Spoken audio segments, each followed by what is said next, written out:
Hi, this is Rabbi Katzavis from Beit Tikkun, Shabbat Shalom.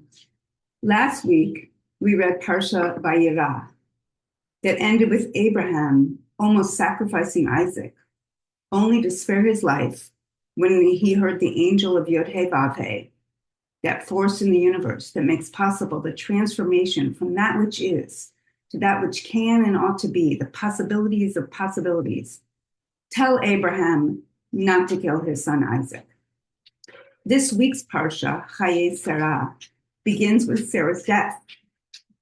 Abraham embarks on an intense journey to give her a proper burial and purchases a plot of land and a burial site at the cave of Machpelah. At the end of the Parsha, Abraham dies, and Ishmael and Isaac come together to bury him alongside his wife Sarah. In my musings on this week's Parsha, I'm going to speak to these three parts of this week's story: Sarah's death, the importance of a proper burial place, and the burial of Abraham. The sages teach that the narratives of Sarah's death and the Akedah, the sacrifice of Isaac, follow one another in the story to indicate that Sarah died as a result of that event. They maintain that she was told by Satan that Abraham had actually slaughtered Isaac, and she cried out in grief and died. Some commentators say that her last breath came with the proud knowledge that she had succeeded in raising a son who was willing to give up his life in the service of God. I find this explanation deeply problematic. Isaac is not only not doing anything particularly courageous.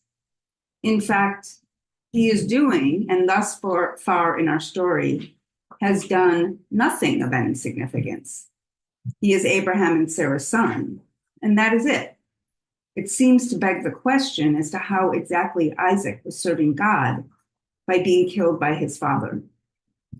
The story tells us that Isaac's life was spared because Abraham demonstrated his love of God by being willing to sacrifice Isaac.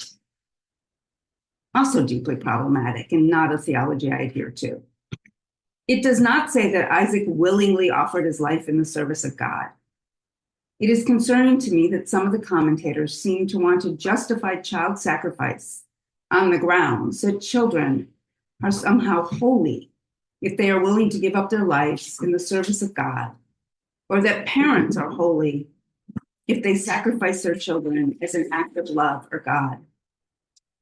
These arguments and justifications are a slippery slope that allows nation states to justify sending their children to war and be killed in the name of God. Oy. Certainly we are in need of a theology and vision of God that chooses life and love, not one that chooses death and destruction. Returning to our story, Abraham is desperate to purchase a place for a proper burial for Sarah. He purchased the cave of Machpelah. As I read this story again this year, I was immediately struck by the importance of burying our loved ones. Today we are seeing Palestinian and Israeli families desperate to be able to recover the body of their loved ones so they can provide a proper burial. This yearning to peacefully place our loved ones to rest is a universal one. Yet the cave of Machpelah in Hebron, where both Sarah and Abraham are allegedly buried, is a place of continued strife and conflict. In 1994, Baruch Goldstein entered a mosque on that site while Palestinian Muslims were praying during Ramadan and killed 29 people, including children, and wounded over 125.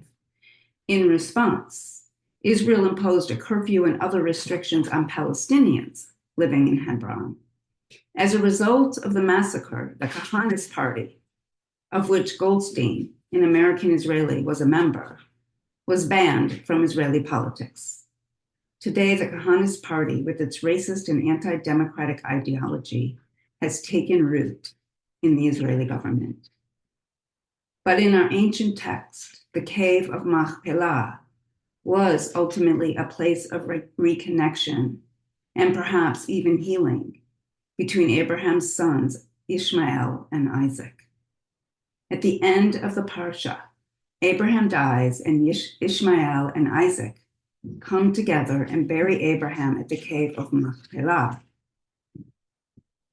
Perhaps they were able to see the limitations of their father Abraham and the harm he caused both of them, and bury him and perhaps their shared trauma together.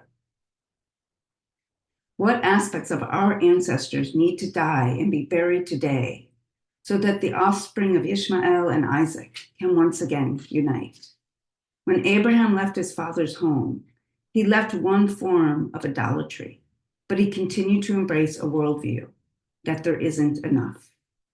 He embraced the belief that you had to sacrifice one so the other has enough, and that you have to be willing to sacrifice your child to serve God.